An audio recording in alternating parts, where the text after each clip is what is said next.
comme cette profonde réforme concerne l'organisation de nos pouvoirs publics dans tous les domaines, y compris celui de la Constitution, nous devons soumettre le projet au peuple qui, par la voie du référendum, en décidera souverainement. Et puisqu'il s'agit d'ouvrir la voie à une espérance nouvelle, nous le ferons au printemps. La voix de la France est engouffrée dans ce dernier vivant, disait de lui son ami François Mauriac. Mais à Quimper, on ne l'entend plus. On chahute derrière lui, on regarde ailleurs. On le défie. Y croit-il seulement à ce référendum improbable, lui qui, au moment des périls, nous avait habitués à se faire désirer de son peuple et vaincre par la magie du verbe les doutes qui le traversaient? Savait-il à ce moment-là que son destin était scellé, que son départ n'était plus qu'une question de semaines, de jours même?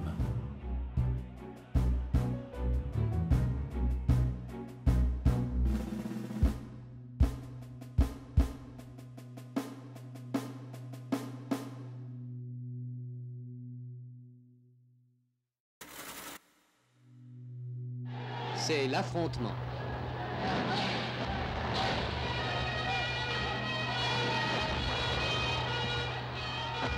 Boulevard Saint-Germain, les pavés de l'émeute volent. 10 000 étudiants sont dans les rues, engagés dans une lutte acharnée avec les policiers. C'est là que le général décroche. Dès lors, toutes les tentatives pour renouer avec les Français vont se heurter à une succession de décisions incompréhensibles. La fin du règne commence. La manifestation fera 600 blessés. Il y aura 422 arrestations, dont 31 maintenues. Je pense que mai 68 a tué De Gaulle. On n'a jamais discuté au fond de la crise de la jeunesse de 68 en Conseil des ministres. Le général de Gaulle, pour la première fois de sa vie, devant les événements, avait failli, et mai 68 avait blessé à mort. C'est un truc qui vient d'on ne sait d'où, de quel monde. Qu'est-ce que c'est que ce jeune Paris en ébullition, ces gens qui proclament tout d'un coup l'anarchie, Charletti, ça c'est un truc que De Gaulle ne connaît pas. C'est que la jeunesse n'était pas en attitude révolutionnaire, mais en attitude d'anxiété révoltée. Elle attendait qu'on lui dise quelque chose. Il connaît la Fronde, il connaît la Révolution, il connaît la Révolution de 48, il connaît... Bon, ça, il est prêt à tout ça, mais il est pris complètement à contre-pied, comme d'ailleurs tous ceux de sa génération et de celle qui a suivi, n'est-ce pas? Mai 68 est un truc qui rend tout le monde fou. Au moment des événements de 68, et au moment où les événements ont atteint leur maximum, Pompidou était en voyage en Afghanistan. Quand il est revenu d'Afghanistan, il a quasiment posé un ultimatum au général. Il lui a dit « Ou vous faites ma politique de conversation, de négociation, etc., ou je m'en vais. » Les syndicats ont décidé une grève générale pour le lundi suivant. L'apaisement, cependant, viendra le soir avec l'initiative que prendra le Premier ministre à son retour d'Iran et d'Afghanistan. J'ai décidé que la Sorbonne serait librement rouverte à partir de lundi, les cours reprenant à la diligence du recteur et des doyens. À partir de lundi également, la Cour d'appel pourra, conformément à la loi, statuer sur les demandes de libération des étudiants condamnés. Et le général n'a pas beaucoup aimé ça.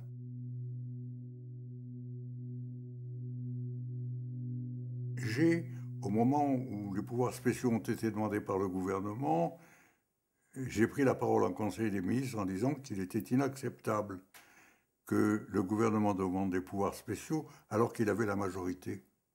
C'était un acte de défiance qui ne se justifiait pas. Et deuxièmement, qu'on risquait d'exciter les tensions sociales. Et le général m'a interrompu pour me dire « Lisez l'article 16 ». Je suis habilité à juger de la constitutionnalité des pouvoirs spéciaux et non de leur opportunité. On l'a bien senti qu'il voulait reprendre l'initiative et en particulier qu'il était pressé de mettre en route la participation parce qu'il savait que le temps lui était compté. La participation, dans son esprit, elle date de bien avant, puisqu'elle date du RPF. Et vous savez qu'au RPF, on avait lancé l'idée de l'association Capital Travail. Il avait essayé de la répandre à l'époque, personne n'en voulait. Cette idée de référendum sur la participation, vous savez, il y songeait depuis longtemps. Il fallait dire qu'il disait j'y pense depuis 1000 ans, enfin, sur d'autres sujets. Oui, il avait ça en lui, j'allais dire génétiquement. C'était une vieille idée qui remontait à sa formation, à tout ce climat de catholicisme social dans lequel il avait baigné. D'un calme remarquable, la manifestation se poursuivait à l'heure où le général de Gaulle reconnaissait dans son discours la nécessité d'une mutation sociale. J'ai décidé de soumettre au suffrage de la nation un projet de loi par lequel je lui demande de donner à l'État, et d'abord à son chef, un mandat pour la rénovation. Cependant, l'émeute déferlait sur Nantes et sur Lyon, atteignait Bordeaux et Strasbourg. On n'a pas saisi tout de suite, si vous voulez, la façon d'opérer le retournement. L'annonce d'un référendum sur la participation paraissait vraiment incongrue. Les jeunes ne comprenaient pas ce que c'était. Moi, je lui en ai parlé, il m'a dit « mais vous comprenez, tout le monde est contre ».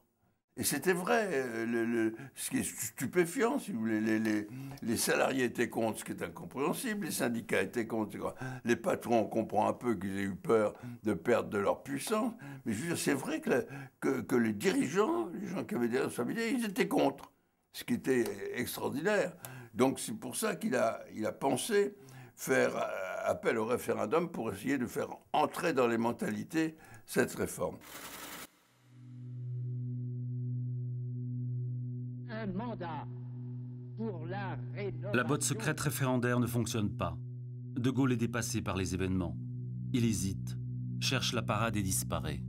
Pendant quelques heures, personne ne savait où il était, puisqu'il avait demandé aux hélicoptères silence radio, etc., etc. Donc même le Premier ministre, M. Pompidou, ne savait pas où il était. Même le ministre des Armées, qui était M. Mesmer, dont dépendait l'hélicoptère, ne savait pas où il était. On est resté très peu de temps à Baden-Baden. Et le soir, non même, son souci, c'était de savoir quelle était la réaction de l'opinion à son voyage à Baden. Hein. Aussi, quand nous sommes arrivés à la Boisserie à 18h30, il a mis son téléviseur tout de suite en route pour avoir les nouvelles. Et comme il n'y avait pas d'onde porteuse à ce moment-là, il m'a dit « mon téléviseur est en panne ». J'ai eu les plus grandes difficultés à le convaincre que son téléviseur était en fonction. Et effectivement, on a vu apparaître la fameuse pendule de l'époque qui disait que le général de Gaulle était rentré à Colombey. Et quand il est arrivé à Colombey le soir, il s'est aperçu de l'énorme émotion qu'avait provoqué son départ. Et comme c'était un homme de formation militaire prêt à saisir les occasions, il s'est aperçu là qu'il y avait une chance de faire basculer l'opinion. Et c'est pourquoi il a décidé de reparler le lendemain. Et un miracle s'est produit, c'est que ce fameux lendemain, c'est le jour que nous avions prévu pour une grande manifestation à Paris. Nous nous étions réunis le lundi à Matignon en disant « c'est pas possible que la majorité silencieuse ne dise rien ». Car en fait, c'est vrai, il y avait un gros paquet de manifestants, mais il y avait tout le pays qui était calme.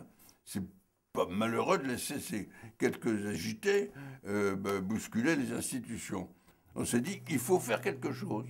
On a donc décidé d'organiser la manifestation du 30 mai. Et il se trouve qu'elle a coïncidé avec le retour du général, avec son allocution dont on a obtenu qu'il la prononce plus tôt que prévu. Elle était prévue pour 20 heures, mais on a demandé qu'elle soit, et on a obtenu de lui qu'elle soit avancée de façon à ce que les gens ne rentrent pas chez eux pour l'écouter, mais puissent l'entendre au bureau et se rassemblent sur les Champs-Élysées.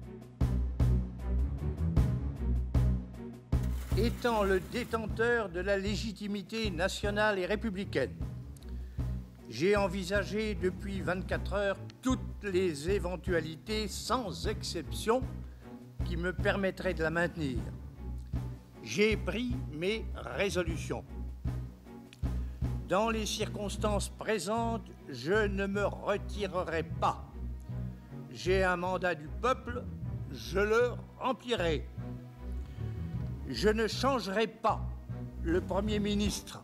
Je dissous aujourd'hui l'Assemblée nationale. J'ai proposé au pays un référendum qui donnait aux citoyens l'occasion de prescrire une réforme profonde par la seule voie acceptable, celle de la démocratie. Je constate que la situation actuelle empêche matériellement qu'il y soit procédé. C'est pourquoi j'en diffère la date. En un instant, le pouvoir, ce fruit mûr prêt à être cueilli, est devenu acide et hérissé de piquant. Il n'en faut pas plus pour que la manifestation silencieuse de soutien au régime ne prenne spontanément sur le chemin historique qui va de la Concorde à l'Étoile l'aspect et les accents d'une fête nationale.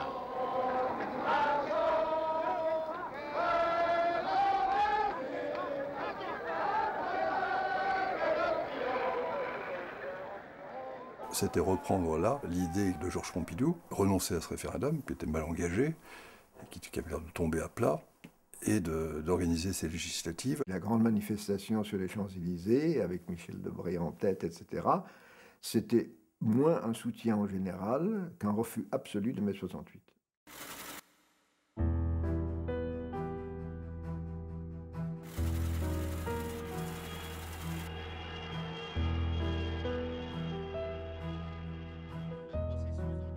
En ce qui concerne les résultats des élections de juin 68, il a appelé ça les élections de la trouille. C'est-à-dire que les gens avaient été un peu quand même secoués par les événements, on serait à moins, et ils ont voté pour De Gaulle pour conforter la Ve République et conforter le pouvoir. Mais ce n'était pas tellement lui, personnellement, qui était inclus dans ce vote du mois de juin 68. C'était Pompidou. Il s'était rendu compte que Pompidou était, pour mettre entre guillemets, un homme de droite, un conservateur très intelligent, très capable, mais très hostile à ses projets de participation. Par exemple, Pompidou a dit un jour à un de ses collaborateurs « Mais le général de Gaulle veut nous faire des soviets en France ». Le général ne s'est fait aucune illusion. Il savait très bien qu'à ce moment-là, le triomphe avait été pour Georges Pompidou beaucoup plus que pour lui. Depuis mai 68, une partie de ce qu'il était convenu d'appeler les états-majors gaullistes jouait déjà la carte de Pompidou. Le 11 juillet, Georges Pompidou passe les pouvoirs à Couve de Murville. Le vainqueur des élections législatives est désormais en réserve de la République. Contre toute attente, De Gaulle nomme son ministre des Affaires étrangères à la tête du gouvernement, un authentique fidèle. Il a voulu en quelque sorte reprendre la main pour pouvoir imposer ses idées, notamment cette idée de participation, et puis le référendum sur la réforme régionale et le Sénat. Le monde moderne impose d'organiser dans l'ensemble du pays, entre la capitale et les régions, et à l'intérieur de chaque région, un vaste dialogue propre à préparer à tous les échelons la politique et les décisions. Le général a eu un semestre un peu avide, et avec un Couve de Murville dont on ne peut pas dire qu'il était fracassant. Le simple fait d'avoir nommé Premier ministre quelqu'un qui, tout éminent qu'il ait été, n'était pas à sa place, ça montre qu'il y avait quelque chose qui avait changé.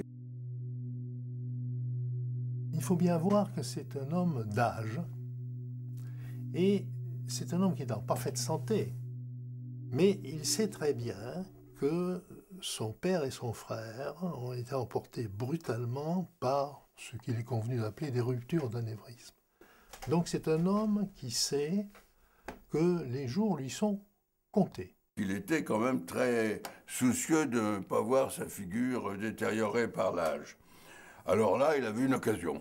Il sent qu'il est le seul à pouvoir faire aller le pays au-delà d'un certain nombre de points retour. Et pour le référendum, c'est pareil. Malgré ce qu'on a pu lui dire, attention, on va à un vote négatif, et il l'a maintenu.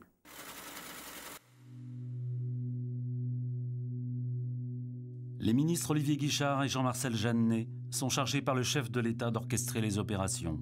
Un premier texte est rédigé, il est ambitieux. Il pose la question de la création des régions et la transformation du Sénat en chambre consultative. Mais au fil des discussions, le texte est rapidement vidé de sa substance.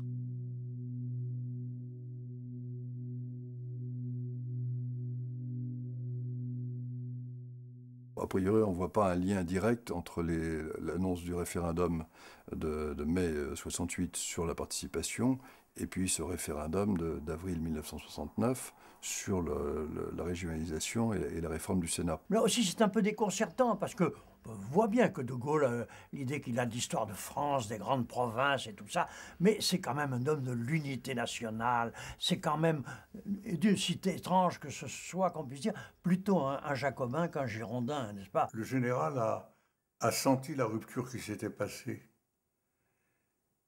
Et je crois qu'il ne voulait pas un référendum portant sur un thème relativement abstrait qui était celui de la participation. Il a voulu, au fond, baisser le niveau du référendum et faire que ce référendum n'ait pas beaucoup de sens. Ce qu'on ne voyait pas, c'était le lien entre la réforme du Sénat et la régionalisation. D'abord, le fait de poser deux questions et de demander une seule réponse, évidemment, il y avait quelque chose qui heurtait quand même j'allais dire le sens commun. Il est certain qu'à ce moment-là, les observateurs non politiques comprennent qu'il y a quelque chose qui ne va pas dans l'équation du général. Et ce n'était pas pour lui un bon combat. De Gaulle, c'est l'homme de la capitale, et là, la diversité française, c'est pas tout à fait son affaire. Il avait décidé un référendum, il fallait qu'il en fasse un. Il ne pouvait pas le faire sur le sujet qu'il avait d'abord envisagé. Il a inventé les régions ou Dieu sait quoi d'autre. Le texte est mauvais, d'ailleurs, c'est un texte très compliqué. Les vendeurs, si j'ose dire, sont pas des gens qui sont des... Jeannet n'est pas quelqu'un qui enthousiasme les foules.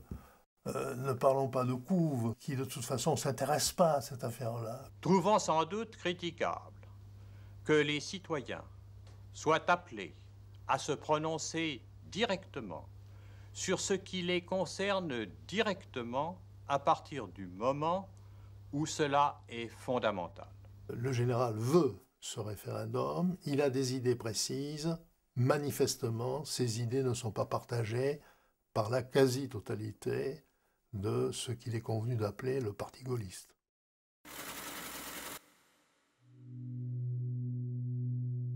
Un système aussi centralisé que le nôtre en est arrivé en fait à un stade d'anonymat et d'irresponsabilité. Pompidou ricane.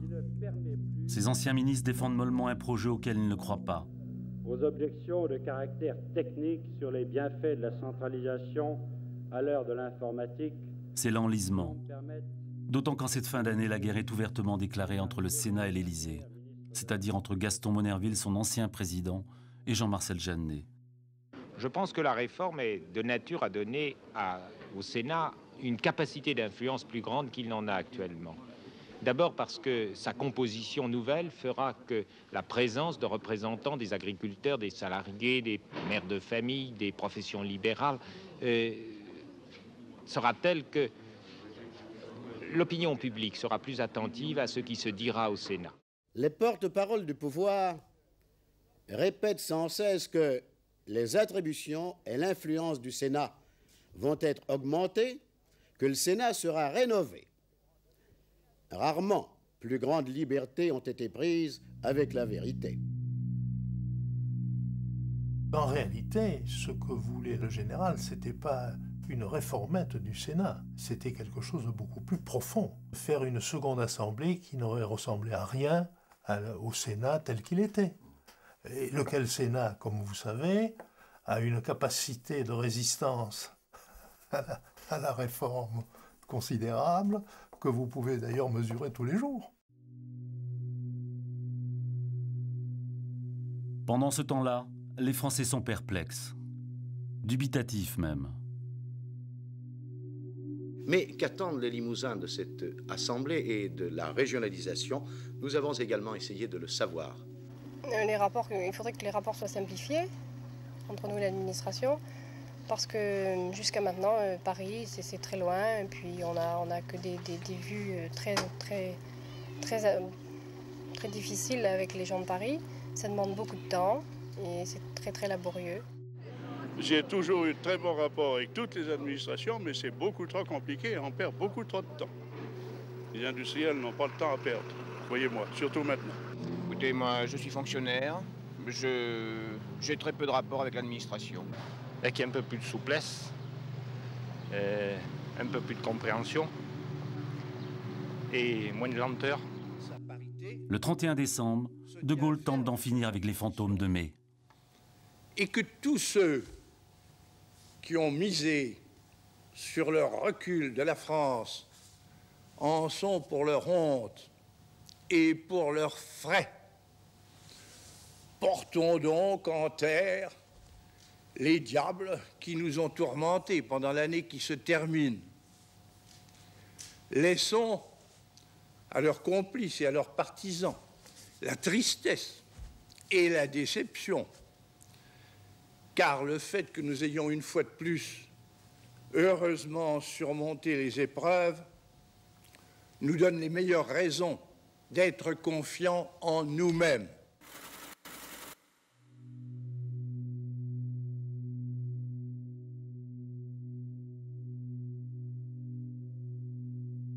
Il y a eu en fait deux oppositions, celle acharnée du Sénat et qui ne voulait absolument pas changer les structures de vote du Sénat qui surreprésentent les petites communes, et en même temps, il y a tous ceux qui, après lancée de 68, voulaient dire non au général. Puis il y a eu un troisième élément, pour une fois, il y avait un successeur. Nous procurons à la France, dans l'immédiat, la stabilité et pour l'avenir, la continuité. Vive la France!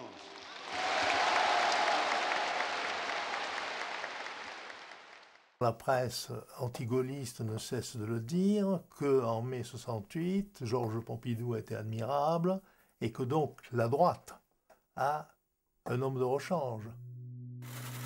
Georges Pompidou, à Rome, a fait des déclarations à des journalistes. Tout le monde sait que quand le général de Gaulle cessera ses fonctions, je me porterai candidat à sa succession. Par exemple, dans les archives américaines, il y a une conversation qui est datée de la veille du départ pour Rome. Georges Pompidou reçoit le numéro 2 de l'ambassade américaine, ministre conseiller. Pompidou dit à ce diplomate, avant la fin de l'année, je serai président de la République. C'est quand même très net. Le général de Gaulle a fait la déclaration « Dans l'accomplissement de la tâche nationale qui m'incombe, j'ai été le 19 décembre 1965 réélu président de la République pour 7 ans par le peuple français. J'ai le devoir et l'intention de remplir ce mandat jusqu'à son terme. » Georges Pompidou a pris ça évidemment pour une gifle, ça était une, et s'est rendu à l'occasion d'un voyage à Genève, alors là, de façon très volontaire, a fait des déclarations alors encore plus précises, en mettant vraiment les points sur les i. Et il y a d'ailleurs eu à ce moment-là une tentative de fait auprès de lui pour lui dire qu'il fasse une déclaration en disant du genre il n'y a pas de gaullisme sans de Gaulle, ce qu'avait dit Malraux, et laissant croire qu'il n'était pas prêt à prendre la succession. Et il a refusé. Il est bien certain que l'opération Pompidou a été fatale pour le succès de ce référendum. Il est grand temps de comprendre qu'il n'y a pas d'après-gaullisme contre le général de Gaulle. Dans tout cela, il y a eu aussi l'intervention d'un fait divers, enfin de ce qui était au départ un fait divers, l'affaire Markovic. La découverte dans une décharge des Yvelines du cadavre d'un garde du corps d'Alain Delon. Ce garde du corps aurait participé à des soirées assez spéciales et le nom de Madame Pompidou est prononcé.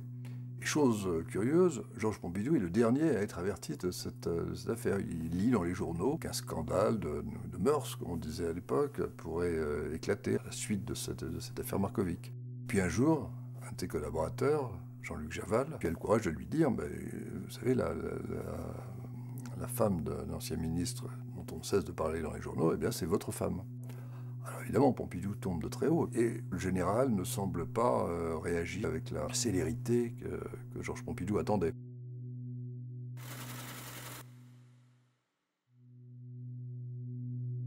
Les braises du printemps dernier ne s'éteignent pas. Le rectorat de Paris est occupé. De nouveaux incidents éclatent au quartier latin. Plus que jamais, la France est fébrile. Mais De Gaulle est ailleurs. Il maintient son voyage officiel en Bretagne pour, dans les conditions que l'on sait, y annoncer son référendum. Y croit-il encore à cette consultation? N'est-il pas déjà préoccupé par sa sortie, soucieux de l'empreinte qu'il va laisser? Pour que cette rénovation se réalise suivant les mêmes principes au plan de la nation comme au plan de la région, nous devons transformer le Sénat. En attendant, la classe politique s'agite. Tous les leaders, sans exception, sont en embuscade. On a su, dès après Quimper, que les choses se présentaient pas très bien. Je crois que c'est vraiment la dernière fois qu'il essaie de donner le change, je crois. La caméra ne ment pas. On le sentait tendu, naturellement. Au fond, De Gaulle avait toujours été à l'aise dans la dramatisation, et là, il n'y a pas de dramatisation. Tous les partis se sont prononcés contre lui, y compris certains de ses anciens ministres, comme M. Giscard d'Estaing. Le texte que nous avons devant nous compte 9500 mots, 68 articles, 20 pages. Il n'a été soumis à l'examen d'aucun organisme ayant pouvoir de l'amender. Nous l'avons demandé. Vous savez que nous ne l'avons pas obtenu. Ainsi, tout compte fait, ce référendum n'est pas un moyen raisonnable et moderne d'engager l'avenir de la France. Les gaullistes, dans leur ensemble, tiennent Giscard d'Estaing comme le responsable de l'échec du référendum. La position de Giscard, telle que je la vois, pour ce qui concerne le référendum, est simple. 1, il n'est pas content d'avoir été écarté du gouvernement. 2, il est en complet désaccord avec la politique du général de Gaulle sur l'OTAN. Il est persuadé que son avenir dépend, à plus ou moins long terme, de la disparition du général. Il faut bien partir du principe que le général de Gaulle n'est pas un naïf. C'est pas un sot en matière politique. Il s'en rend très bien compte que son idée de référendum ne soulève pas l'enthousiasme de ses propres troupes. Il s'en rend très bien compte, bien entendu, qu'elle soulève la ire de ses adversaires. Il a consulté pour savoir si on pouvait arrêter les frais. Et en particulier, il y a le témoignage de Frey. C'est un homme qui doute. C'est vrai que sur une des décisions aussi importantes, d'aller demander conseil à... Roger Frey est un homme en qui il a confiance, mais c'est quand même pas un gaulliste de référence. Le général lui a demandé, mais est-ce qu'on ne pourrait pas retarder? Et Frey lui a dit, mais non, ce serait l'image du général de Gaulle qui en pâtirait. Frey n'y croit pas, n'est-ce pas? Et que la question est de savoir si on annonce ou non qu'on n'y va pas. Est-ce qu'on y va quand même sans annoncer? Est-ce qu'on coupe court? Enfin, c'est vraiment pour livrer une bataille, se poser tant de questions avant, c'est la preuve qu'on n'y croit pas beaucoup.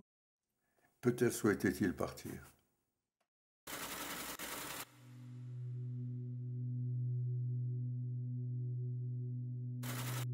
De Gaulle convoque à l'Élysée le journaliste Michel Droit, étant alors un qui tout double. D'abord, il y a évidemment ceux qui ont voté pour les candidats de la majorité en juin dernier, qui ont un peu l'impression que l'on va remettre en cause leur succès et qui se demandent pourquoi, qui ne comprennent pas.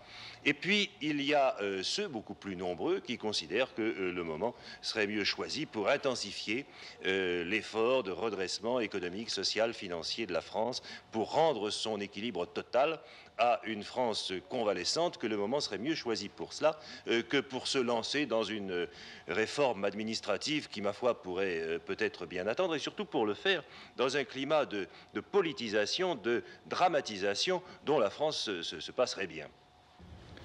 Il est bien certain que beaucoup, oubliant déjà ce que fut l'éruption de mai-juin, trouvent qu'on peut en rester là, sans remédier aux causes profondes du danger, et que des mesures techniques, de circonstances, doivent suffire à tout remettre en ordre.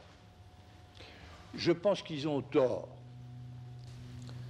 De la réponse que le pays fera à ce que je lui demande va dépendre évidemment soit la continuation de mon mandat, soit aussitôt mon départ.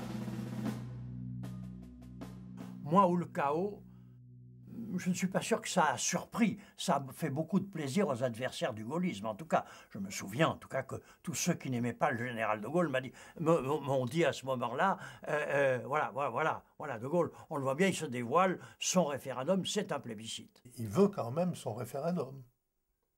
Il n'est pas...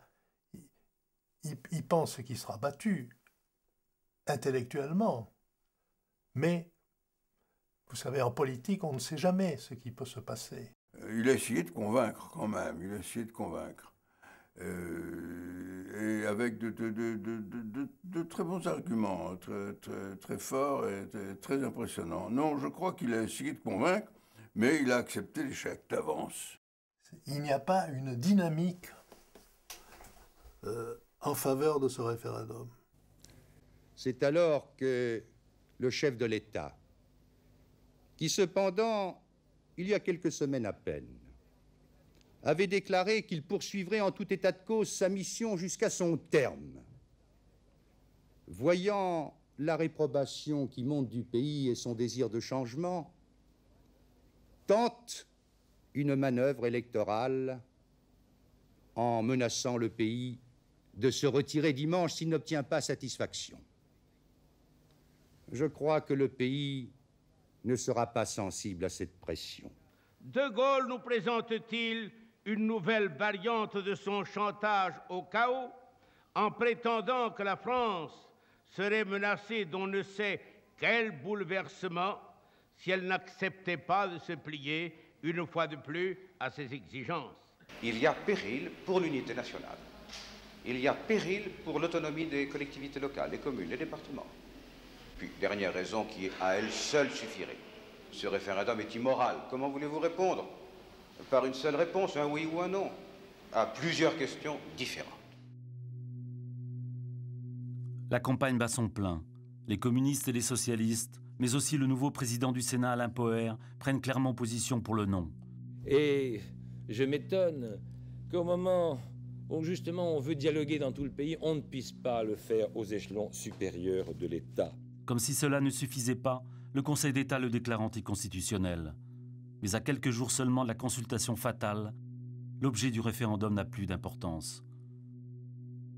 Alors qu'il sait qu'il a déjà perdu, De Gaulle provoque une dernière fois les Français. Il ne peut pas partir sans une certaine bataille, sans quelque chose. Mais il choisit un terrain trop dangereux pour lui, pour se suicider noblement. Pour se réconforter, il m'a dit un jour à Colombey, oui, Malraux et Mauriac me soutiennent. Il n'a pas dit tel homme politique me soutient. Hein. Comment sera maîtrisée la situation résultant de la victoire négative de toutes ces diverses, disparates et discordantes oppositions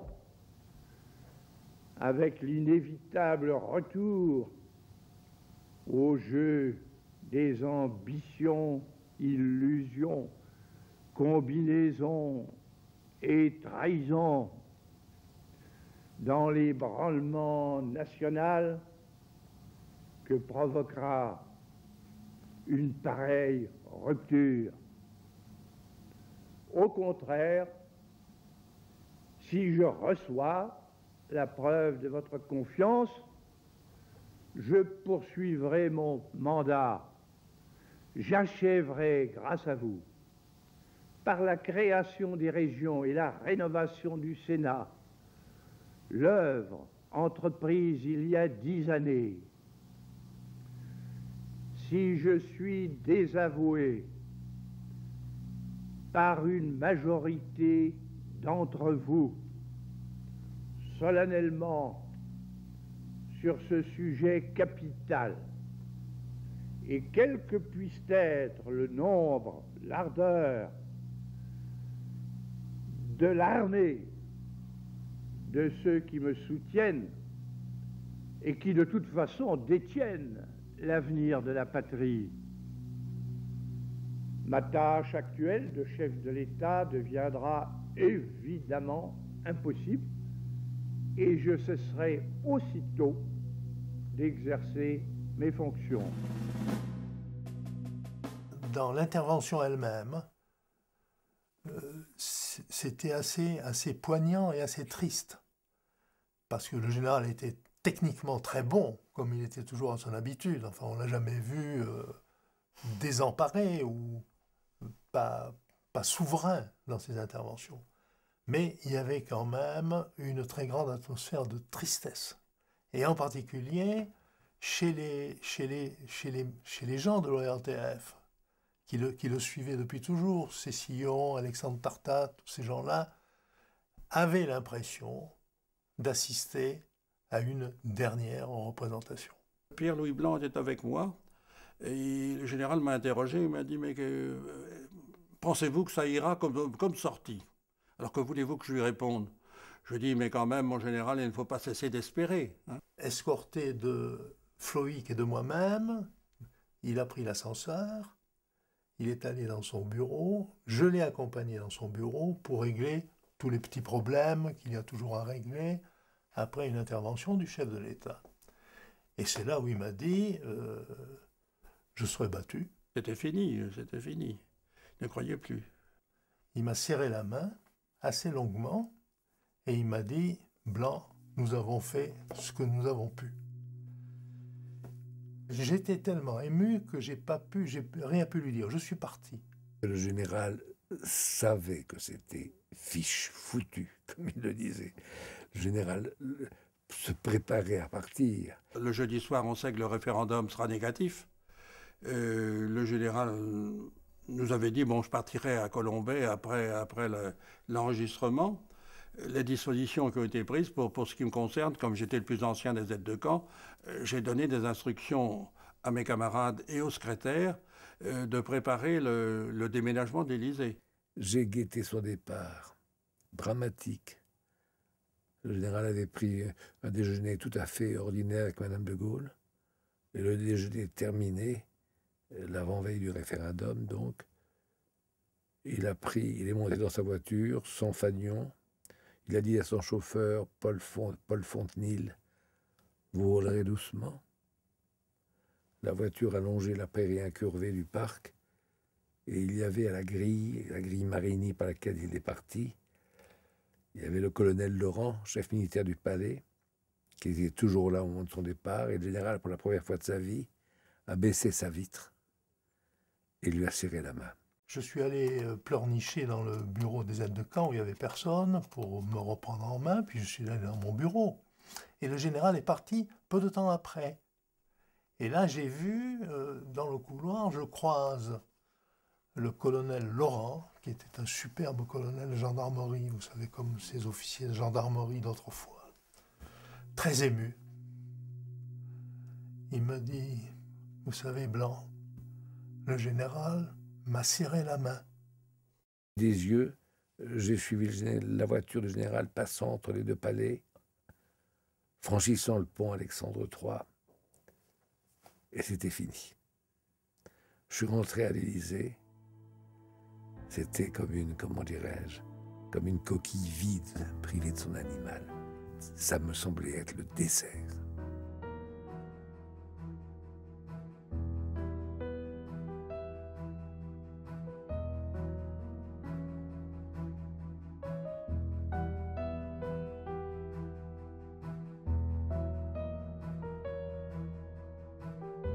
Le général et Madame de Gaulle arrivent à Colombey, chez eux. Le premier mot qu'il a, c'est à l'adresse de la femme de chambre qui l'accueille, Charlotte. Et il lui dit, cette fois, ça y est, Charlotte, nous rentrons et c'est pour de bon.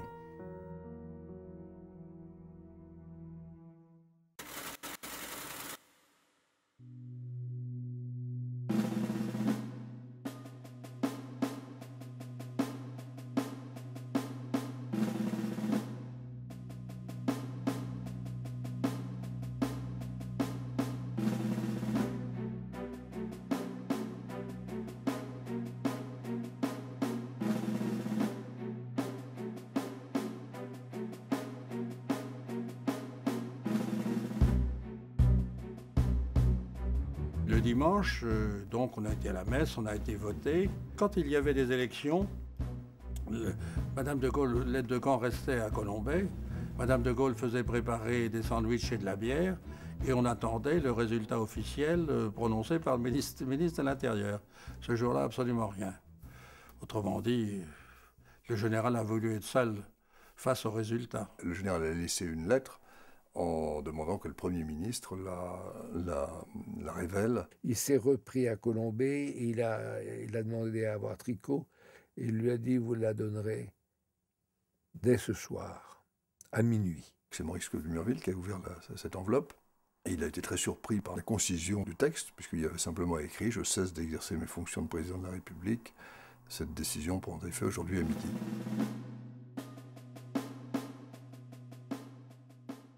Je l'ai téléphoné à minuit moins 2, de manière qu'il ne passe pas avant minuit. Je l'ai fait relire à la secrétaire pour être bien sûr 2 fois de suite. Je lui ai fait relire et c'est comme ça que l'agence France-Presse a été amenée à être la première à donner le départ du général de Gaulle avant même les résultats définitifs du référendum. Tous les Français, au fur et à mesure que se déroulaient les heures de cette soirée, ont pris conscience qu'il s'agissait évidemment d'une soirée historique. Soirée historique dont la conclusion, nous l'avions à 0h11 avec ce communiqué que nous recevions de la présidence de la République. Le général de Gaulle déclarait en effet « Je cesse d'exercer mes fonctions de président de la République. Cette décision prend effet aujourd'hui à midi, c'est-à-dire lundi à midi. » Beaucoup de Français se disaient « On a un grand homme. » Indiscutablement, naturellement, il ne va pas partir. Ils ont voté non et ils ont cru que le général resterait. Le général les a surpris. Il y a des quantités de gens qui ont été surpris. Il y a des quantités de gens qui m'ont dit « Mais oui, on lui a répondu non, mais pourquoi est-il parti ?» C'est constant avec le personnage du général. Pour ma part, mais je n'étais pas le seul, j'étais jeune, mais nous croyions à la victoire du référendum. On n'était pas dans les milieux parisiens. Et puis pour nous, le général ne pouvait pas perdre. C'était notre sentiment. Maintenant, évidemment, j'ai eu quand même quelque chose qui m'a frappé. C'est que la dernière intervention télévisée du général de Gaulle, la veille du référendum, c'est vrai que ça m'avait un peu ému parce qu'on avait le sentiment que le général parlait un petit peu déjà comme quelqu'un qui savait que l'issue du référendum ne serait pas favorable. Ça m'avait vraiment frappé. Je cesserai aussitôt d'exercer mes fonctions.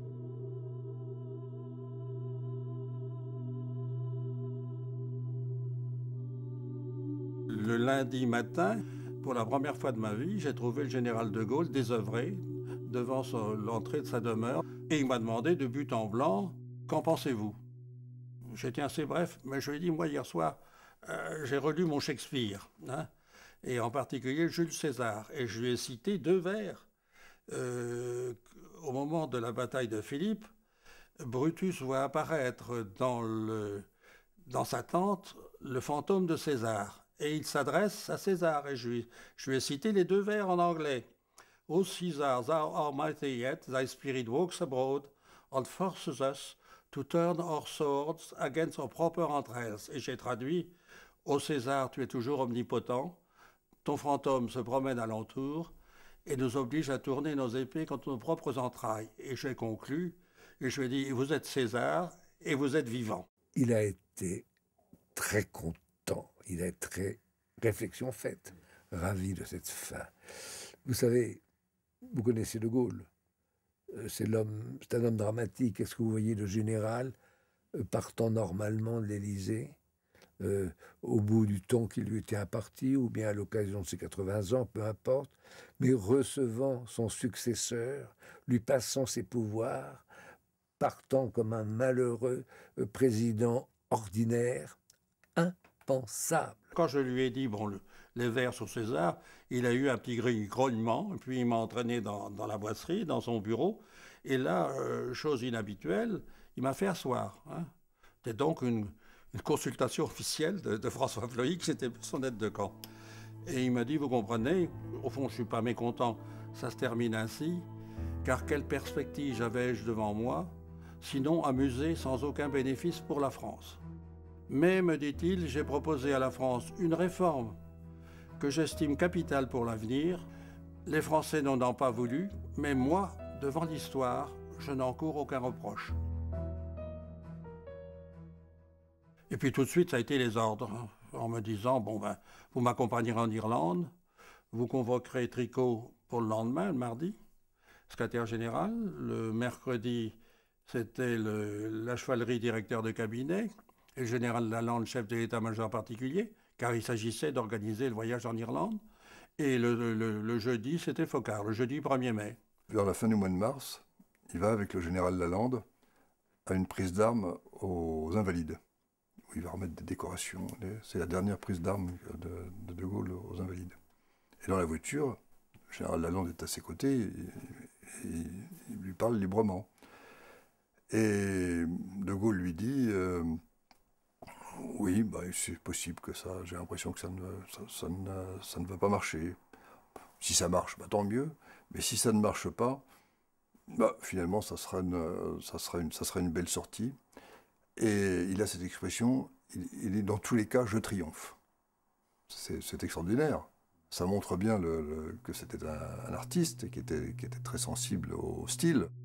J'ai senti que le général pensait à sa retraite, au fond, quelques mois avant le référendum, parce qu'il m'a dit, Blanc, il faudrait commencer à réfléchir à la publication de l'ensemble de mes discours et messages. Il a voulu se mettre rapidement à l'écriture dès l'instant qu'il a démissionné, que le référendum a été perdu. Le général est un homme qui avait deux moteurs. Il y avait le moteur politique et le moteur de l'écriture. Il savait que dès que le moteur politique ne marcherait plus, il mettrait en action le moteur littéraire. Ce qu'il a fait, presque immédiatement. Quand la chevalerie revient de sa visite à Colombey, la chevalerie me dit, le général m'a dit, si Blanc ne part pas en poste, dites-lui que j'ai besoin de lui pour les mémoires.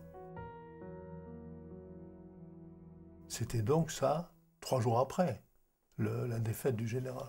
Peut-être qu'il avait en arrière-pensée en disant si le référendum est négatif, je pourrais me livrer à l'écriture et à l'écriture de mémoires d'espoir. Ça a été évidemment le soulagement de ne plus avoir à porter la France sur ses épaules. Vous savez que dans l'Irlande, il avait écrit un correspondant, Sisyphe a cessé de rouler son rocher. Ça a été donc un soulagement, mais après ça est venu le chagrin.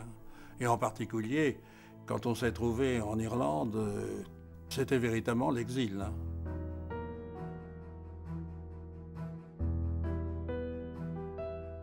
Il m'a dit un soir, voilà, j'ai terminé mon premier chapitre. Alors moi, je me suis dit, le général est sauvé et moi aussi.